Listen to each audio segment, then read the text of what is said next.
कोल्हापुर। कोल्हापुर में दो प्रसिद्ध मंदिर हैं।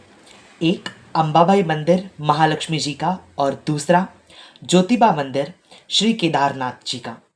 तो अब हम जानते हैं कि अंबाबाई और ज्योतिबा इन दोनों में क्या संबंध है।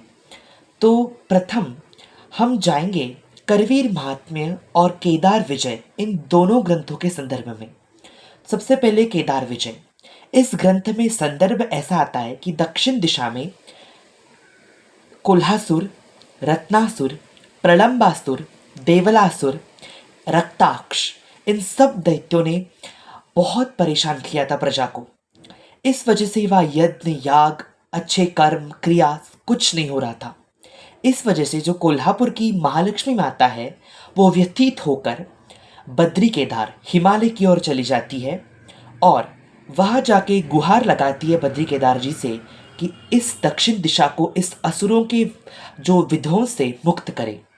तब शिवजी उसे कहते हैं कि मैं अवश्य ही कुछ सालों बाद पौगंड ऋषि और उनकी पत्नी विमलाम्बुजा इनके यहाँ अवतरित होकर बटुक भैरव स्वरूप में केदार इस नाम से अवतरित होऊंगा और दक्षिण दिशा को इस असुरों से मुक्त करूंगा। तो श्री जी यानी महालक्ष्मी की इच्छा शिवजी पूरा करते और शनि प्रदोष व्रत के दिन वो विमलाम्बुजा और पौगंड ऋषि इनके आश्रम में 8 साल के बालक के रूप में प्रकट होते हैं।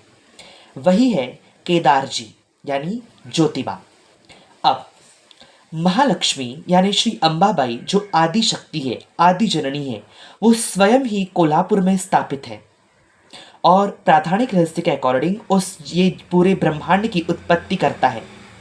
श्री ज्योतिबा ने महालक्ष्मी को सहाय्य किया था दक्षिण दिशा को इस असुरों के विध्वंस से मुक्त करने में। यानी कोल्हासुर का वध अंबाबाई ने किया, रत्नासुर का वध जो रत्नगिरी पर्वत पर बसता था उसका वध ज्योतिबा जी ने किया और उस जगह को वाड़ी रत्नागिरी ऐसा नाम दिया। तो ये संबंध है महालक्ष्मी और ज्योतिबा में। इन दोनों ने भी एक दूसरे को युद्ध में सहायता की और दक्षिण दिशा को इस असुरों के प्रलाप से बचाया। आपको इन्फॉर्मेशन कैसी लगी है कमेंट में लिखिए, लाइक करिए और कमेंट में भी जरूर लिखिए। Thank you.